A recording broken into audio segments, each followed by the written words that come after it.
Muito bem, boa tarde, boa noite, bom dia, mais uma vez. Essa aqui ainda é a semana 2, é a continuação do vídeo anterior, que já tinha passado de 1 hora. Então, a ideia é fazer vídeos de mais ou menos 1 hora ou menos, né, para complementar. Então, ainda no tema da semana 2, né, ainda vou passar uma atividade, né, que vai ser o terceiro vídeo específico para isso. Mas aqui eu vou complementar o vídeo anterior. Bom, primeira coisa, mostrar aqui que no programa, essa semana 2, né, ela tem lá os assuntos, componentes do mapa, tipo de mapa, as representações, e aqui a tabela de dupla entrada e a percepção gráfica. E depois vem o nível de organização. Acontece que o nível de organização, ele é também um dos componentes da informação. Então aqui a gente vai inverter essa sequência a princípio, né, para poder dar continuidade aqui aos componentes da informação, e esses temas virão aqui para a semana seguinte. Bom, então vamos ao programa então. No vídeo anterior então a gente falou sobre as etapas da produção do material gráfico, do material cartográfico, né? Falamos sobre os componentes da informação, são 4 componentes da informação que a gente tem que observar, né, para poder produzir de forma correta o material gráfico. O comprimento, então, que diz respeito à quantidade de elementos visuais que eu vou utilizar para construir a informação. Lembrando que no passado isso tinha uma outra lógica na proposta do Bonan. A forma espacial, que no SIG ela permite, possibilita uma série de interações e transformações, mas que a gente sempre deve buscar priorizar os fenômenos de ocorrência pontual com representações pontuais, os fenômenos de ocorrência linear com representações lineares e os fenômenos de ocorrência zonal por representação de polígono ou superfícies discretas matriciais ou superfícies discretas contínuas, né, vetoriais ou superfícies discretizadas. E essa terminologia primitiva gráficas, então, se referindo aí aos modos de implantação em meio digital, em software, especificamente em SIG, como ponto, linha, polígono.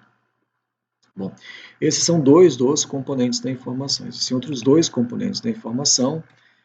Um deles é a continuidade temporal. A continuidade temporal diz respeito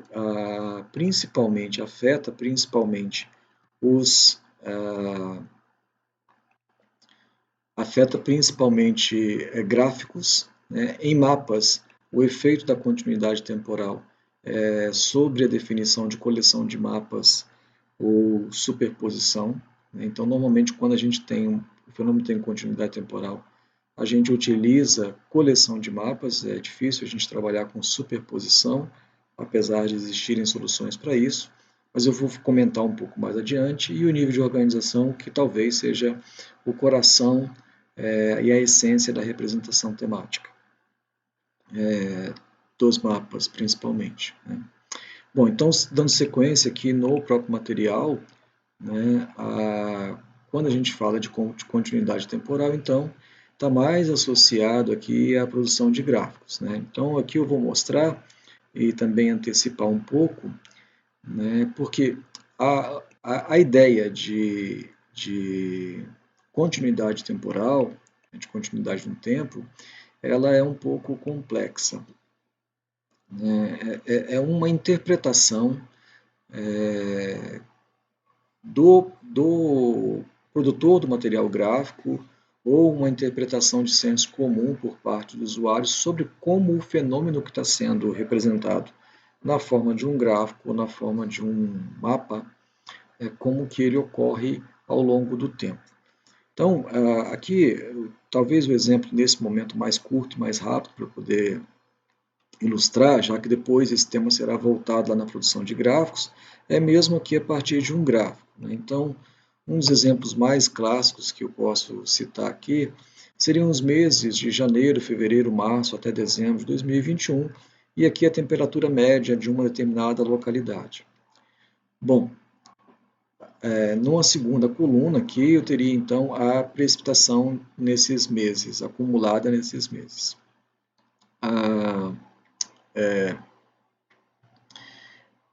Aqui já aproveito também para poder comentar aquela história do comprimento da informação, que nesse caso eu teria então 12 meses, né, 12 linhas de entrada e duas colunas, então 2 vezes 12, 24 dados para poder representar na concepção lá do Bonan, né, isso aqui já traria um certo grau de complexidade. Mas eu já expliquei para vocês no vídeo anterior que a lógica hoje é um pouco diferente.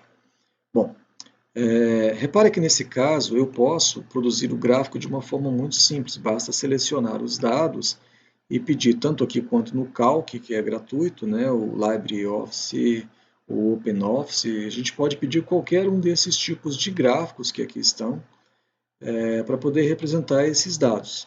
Né? Então, aqui eu poderia ter feito dessa maneira, mas também poderia, com o mesmo conjunto de dados, inserir gráfico de linha, por exemplo, né, uma outra possibilidade. Qual dos dois estaria correto? Qual dos dois, né, seria o mais recomendado no caso? Peguei aqui errado, peço desculpa. De novo aqui, estou arrastando e o gráfico não está aceitando aqui o comando. Ok, aceitou. Então, qual que seria o correto? E onde é que entra a noção de continuidade temporal? Bom, quando a gente olha para os dados de precipitação, a temperatura é um fenômeno que não cessa no espaço e no tempo. A temperatura ela pode zerar, mas ela não para. Né? É um fenômeno que não para de existir, não deixa de existir. A temperatura média, então, não deixa de existir. Né? Mesmo que ela seja zero, né, que ela atinja um valor muito baixo ou que seja negativa, ela não deixa de existir. A temperatura está sempre ali, permanente, no tempo. Então, é um fenômeno contínuo, ele não vai cessar. Né? Assim como a vazão de um rio, a não ser que ele seja intermitente, assim como, por exemplo, um outro dado que a gente trata como sendo com continuidade temporal é o crescimento populacional. População todo dia de um país, todo dia tem gente nascendo, todo dia tem gente morrendo, todo dia tem gente saindo, todo dia tem gente chegando. Então a gente parte do pressuposto de que, a não ser numa excepcionalidade muito grande, vai existir um dia em que não vai morrer ninguém, que não vai nascer ninguém. Né? Isso é uma excepcionalidade muito grande, senão eu vou entender que esse dado é um dado contínuo. Assim como a variação do dólar, a variação do PIB, são dados que não cessam no tempo. Todo dia tem alguma coisa afetando esses dados. É um fenômeno contínuo. Para fenômenos contínuos, em se tratando de gráfico, vocês vão ver que em se tratando de mapas ele vai gerar uma coleção de mapas, em geral vai gerar uma coleção de mapas, ou a gente vai dar preferência por isso, né? Ou vai fazer uma representação dinâmica também, que depois também vai ser apresentado mais adiante.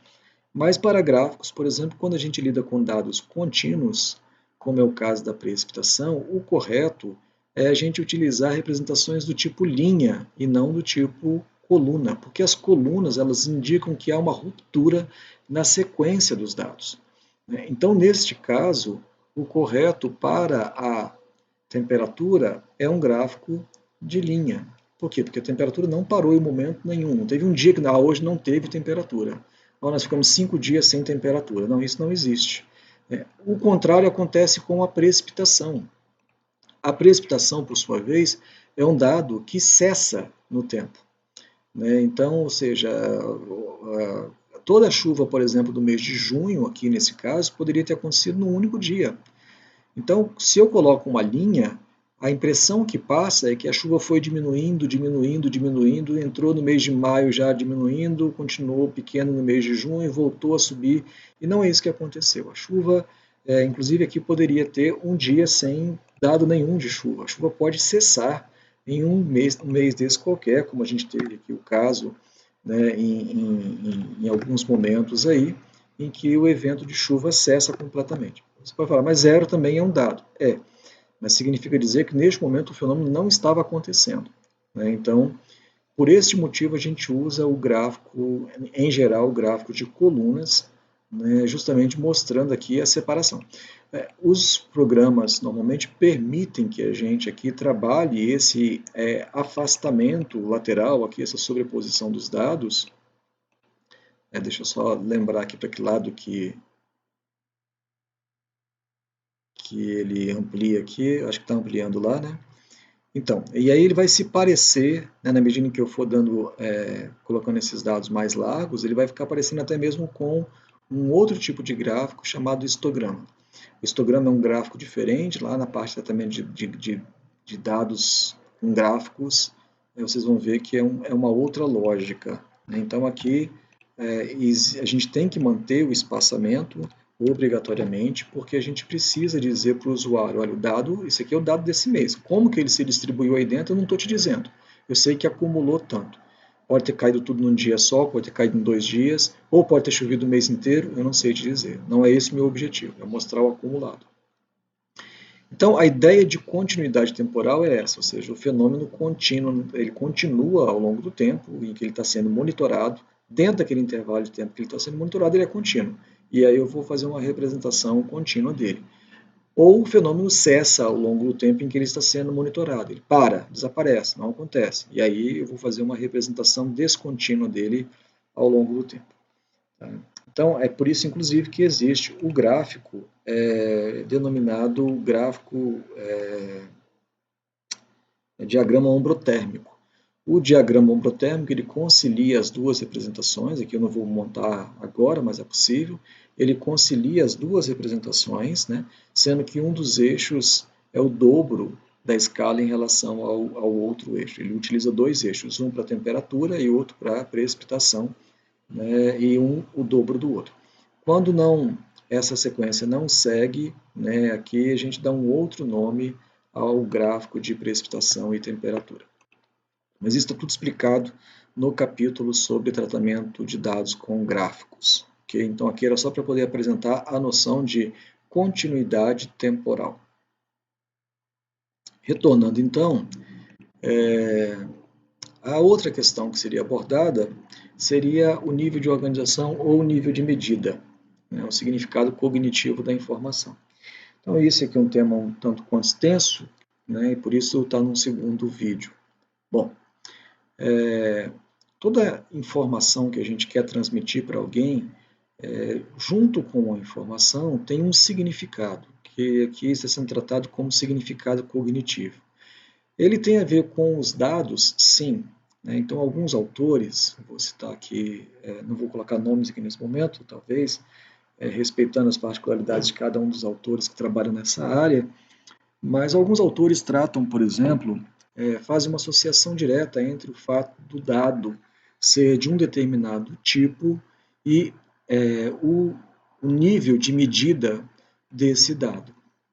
E aí pensa no tratamento gráfico em função dessa nomenclatura nível de medida. O Bertin já utiliza nível de organização dos dados, né? Alguns autores utilizam esse termo nível de medida, e eu trabalho aqui com o significado cognitivo, ou seja, qual que é a ideia que está por trás daquele conjunto de dados. Eu vou explicar por que a associação direta aqui pode gerar algum tipo de confusão. Não obrigatoriamente vai gerar, não necessariamente vai gerar, mas pode vir a trazer algum tipo de confusão.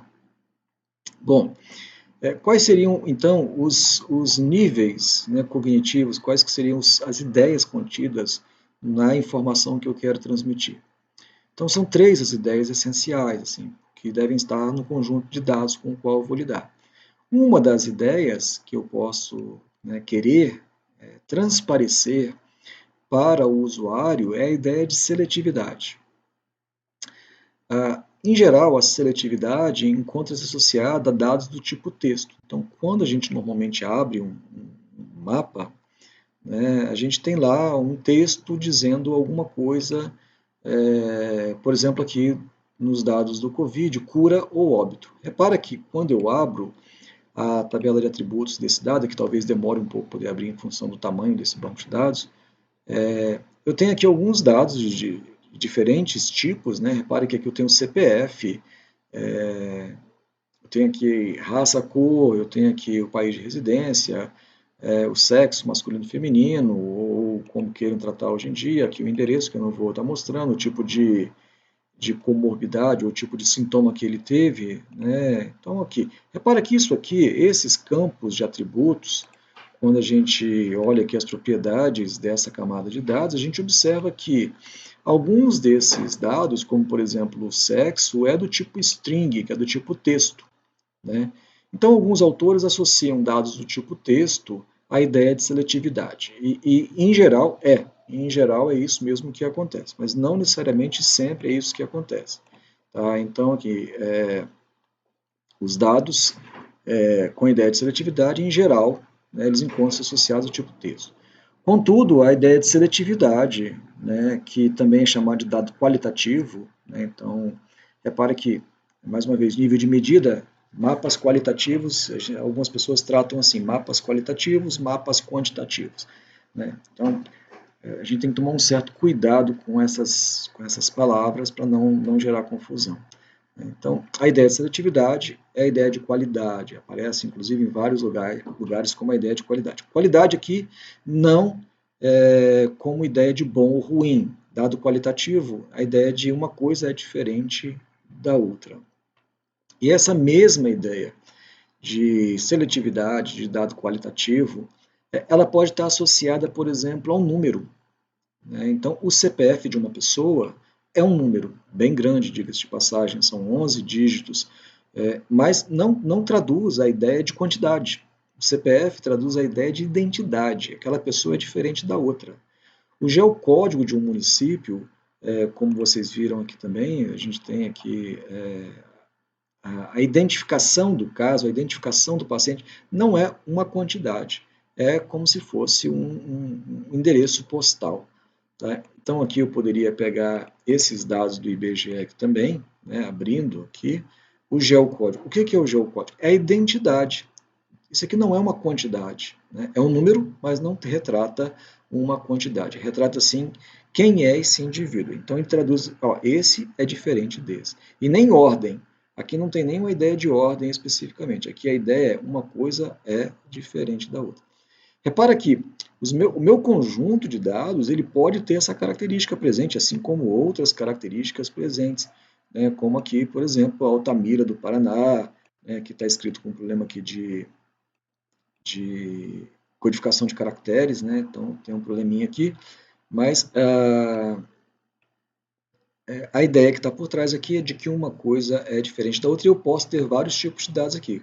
Aqui eu tenho um outro tipo de dado numérico, 1 e 8, que traduz uma outra ideia. Aqui eu tenho um outro tipo de dado, de 218 e 236, que traduz uma outra ideia, significado. Então eu vou ter que olhar aqui para a tabela, eu vou ver qual o dado que eu vou cartografar, é esse dado que eu vou cartografar, é esse dado que eu quero traduzir para o formato visual. Se é esse dado aqui, qual o significado que está contido nele? Eu não posso olhar para esse dado e falar, esse dado é numérico. Se é numérico, eu tenho uma solução. Não. Apesar de que o software vai normalmente sugerir uma solução em função da forma como o dado está armazenado. O ArcGIS, por exemplo, é craque em fazer isso. Quando o ArcGIS olha para a tua tabela de atributos e você fala, eu quero agora representar cartograficamente o tema geocódigo. Ele vai olhar e vai falar, é string. Então ele vai entender que é um dado qualitativo. Se ele olhar para cá e falar, é numérico, então ele vai achar que é um dado quantitativo e que você está querendo fazer uma representação quantitativa. Tá? Então, o dado pode ser número, pode ser texto, pode ser outra coisa real, e eu tenho que me perguntar o que eu quero traduzir, o que significa aquele dado, e não simplesmente partir do pressuposto de que porque é número é tal coisa, ou porque é texto é tal coisa. Então, o geocódigo é um exemplo de seletividade. Né? A seletividade, então, ela não tem relação com bom ou ruim, tem relação com o CPF, por exemplo. O seu é diferente de alguém.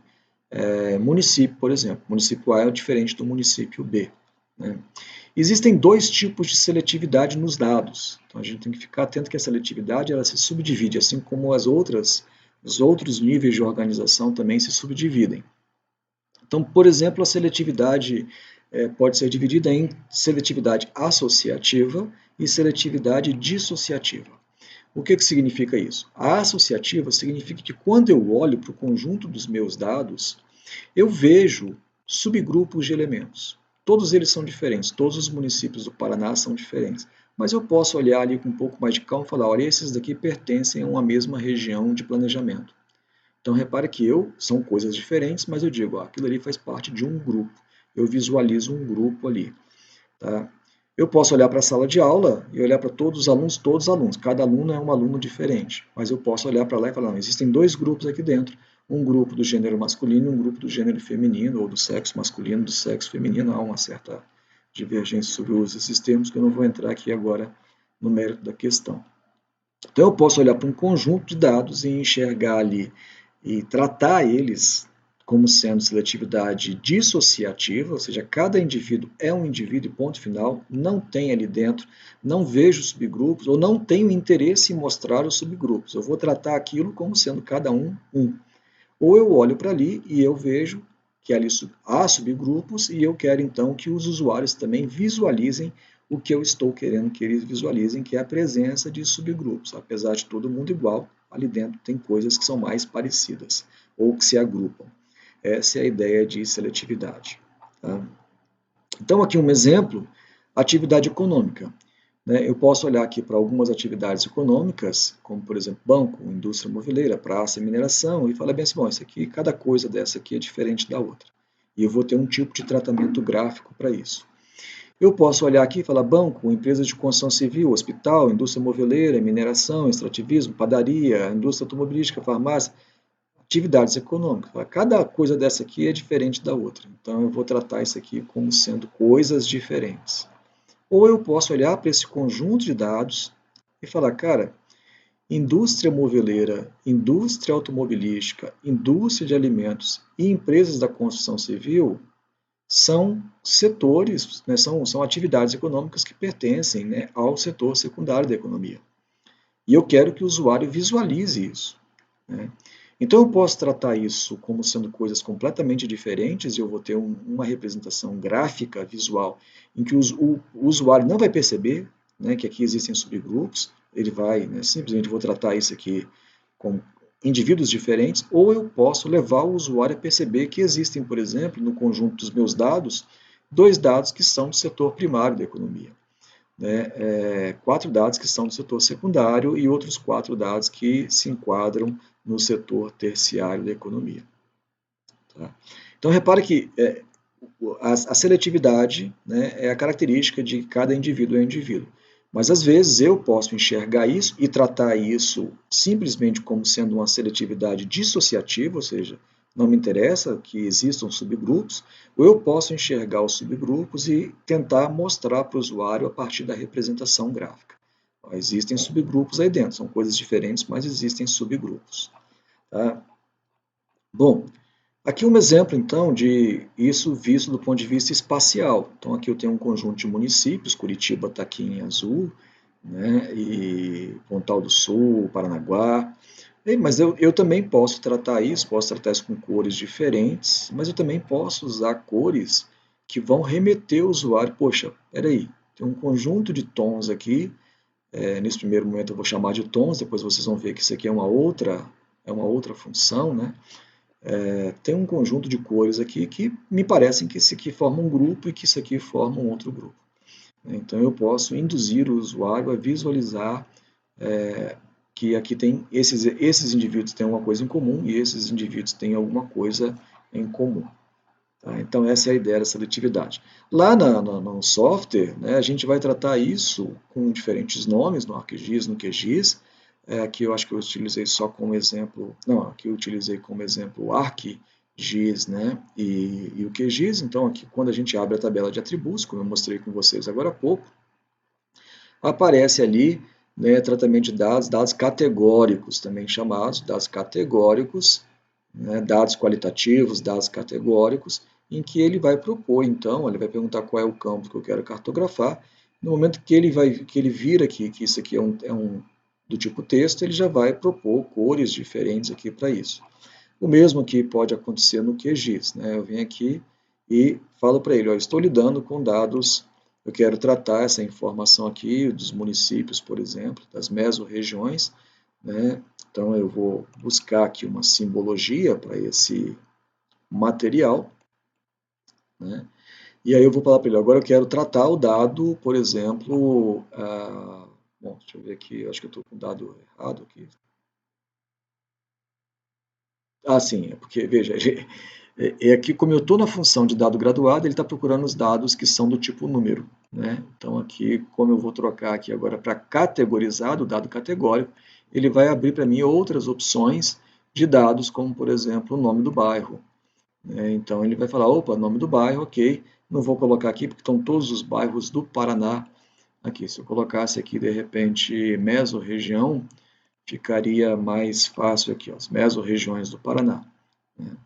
Então, dados categóricos, dados qualitativos. Mas repara que, neste caso, a representação não está correta, e depois vocês vão observar que essa representação não está correta. Isso aqui, eu posso pedir ao software para fazer isso. O efeito visual disso em software vai ser esse que eu vou mostrar para vocês aqui agora. Está ali. Teoricamente estaria correto isso, mas não está correto. Tá? Depois eu vou explicar para vocês por que que não.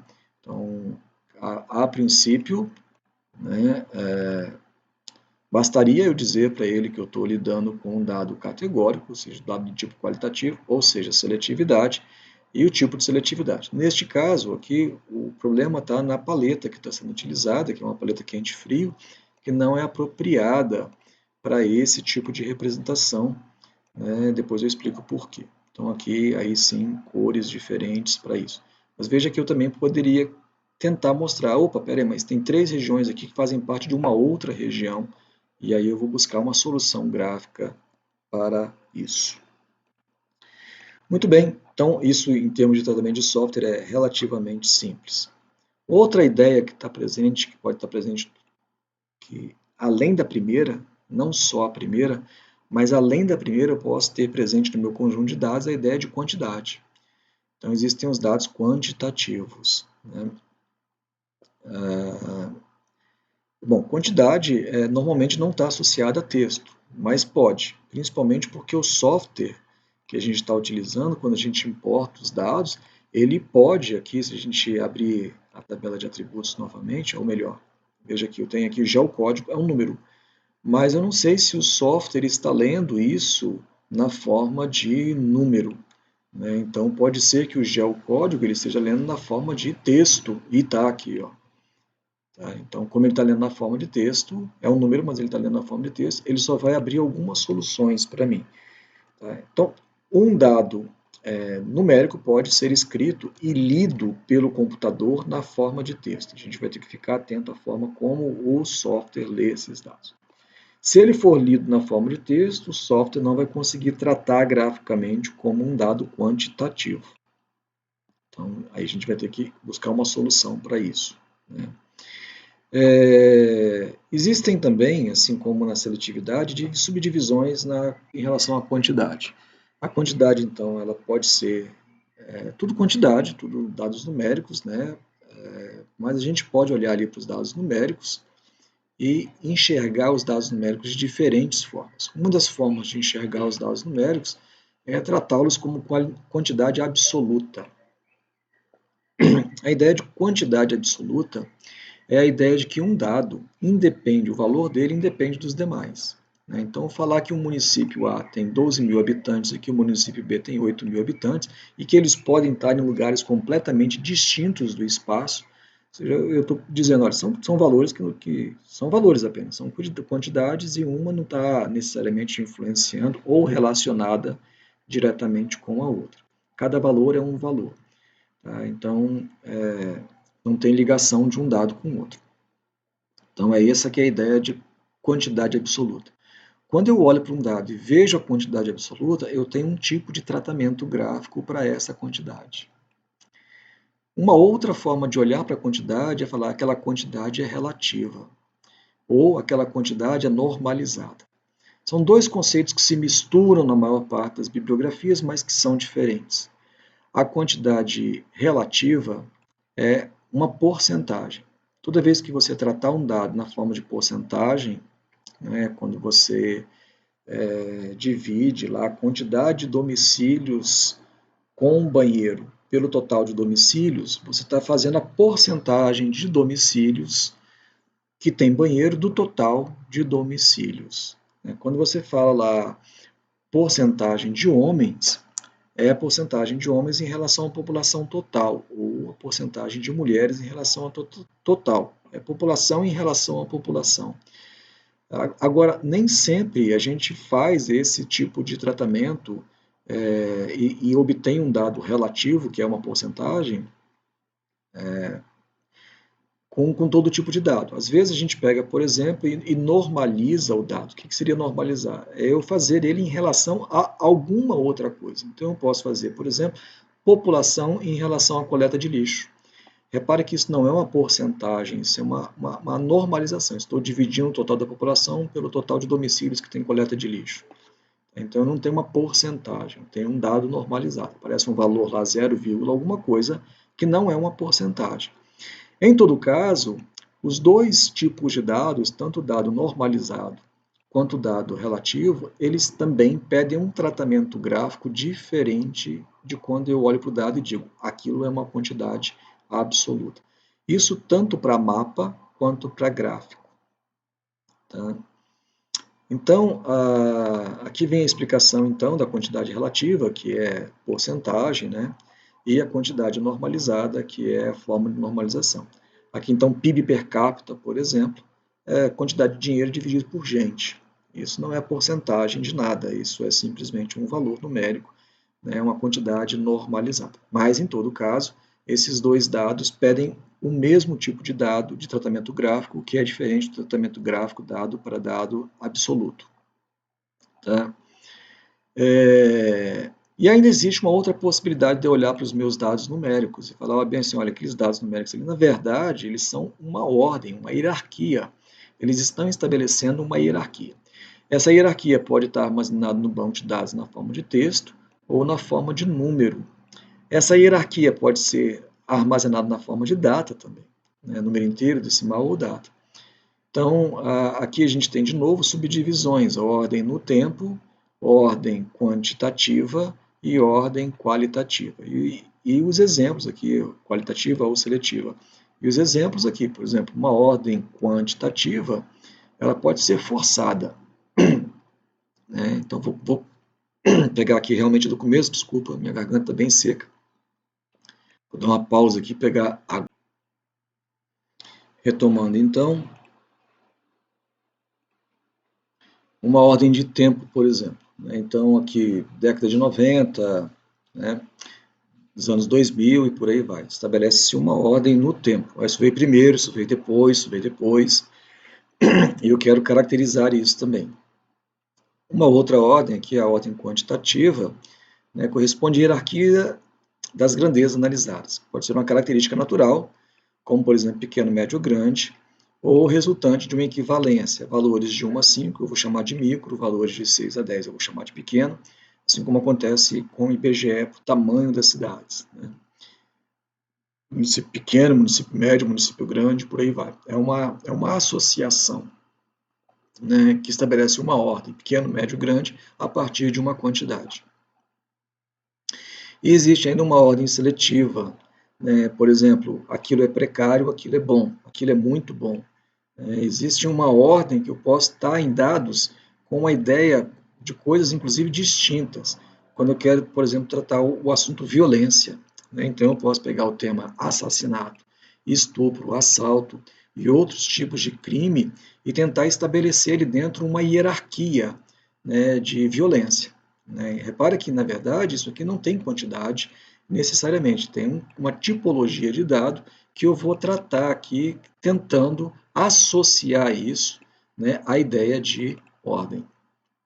Então, a ordem ela pode estar presente nos meus dados, eu ignorar completamente, ou eu posso pegar um conjunto de dados que apresentam números e tratar eles na forma de ordem, se isso for possível, pegar um conjunto de dados que tem texto e tratar eles de uma forma ordenada, se for possível. Nem sempre é possível. Então, quando a gente tem quantidade, seja ela a quantidade relativa, normalizada, absoluta, a gente normalmente vai encontrar no software lá a possibilidade de trabalhar com quantities, né, ou com dados quantitativos, como eu já mostrei para vocês ali. Né. Então, aqui, as possibilidades, dado graduado ou dado quantities, né, que eles estão. Então, aqui é um quadro síntese dos tipos de significado cognitivo. O seletivo, que é a ideia de que cada indivíduo é diferente do outro, mas que eu posso, se eu quiser olhar para um conjunto de dados e falar, olha, ali dentro tem coisas que se parecem mais. E criar a ideia da associatividade e trazer isso para o usuário. ou tratar tudo como coisas diferentes, seletividade dissociativa. A quantidade, que pode ser relativa, normalizada ou absoluta, lembrando que aqui é um tratamento de dados similar, e aqui é um tratamento de dados específico. Depois vocês vão ver que existe uma proposta minha lá, chamada árvore de decisão para representações temáticas, que levam em consideração isso daqui e que vão levar à escolha da variável visual. E aqui também dados que apresentam a ideia de ordem, né? Então, que em alguns textos aparece como dados ordinais, né? Que lá naquela ideia de nível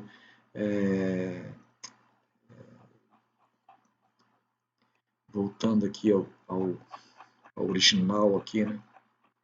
Só um instante, por gentileza.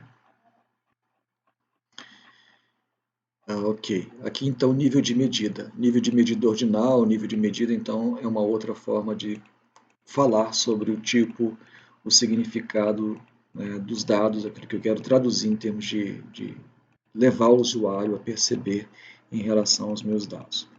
Muito bem, aqui mais ou menos o que a gente observa quando a gente abre uma tabela de atributos, né?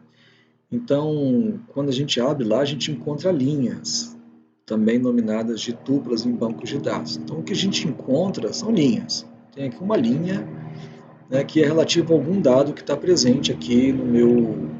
É esse aqui, né? Então, esse geocódigo aqui, tem um avião passando, um helicóptero passando aqui, peraí.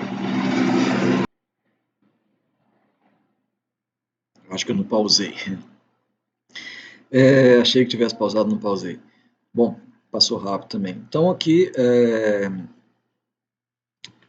esse indivíduo é uma linha, né? Mas eu olho para essa linha e vejo o que está aqui, o atributo que está presente em relação a essa linha. Então veja aqui urbano e rural. Eu tenho uma coisa que é urbana e uma coisa que é rural, né? Aí, neste caso, é o caso aqui. Poderia ter três coisas diferentes. Repare que tendo três coisas diferentes, três elementos distintos, município A, município B, solos da classe A, solos da classe B, solos da classe...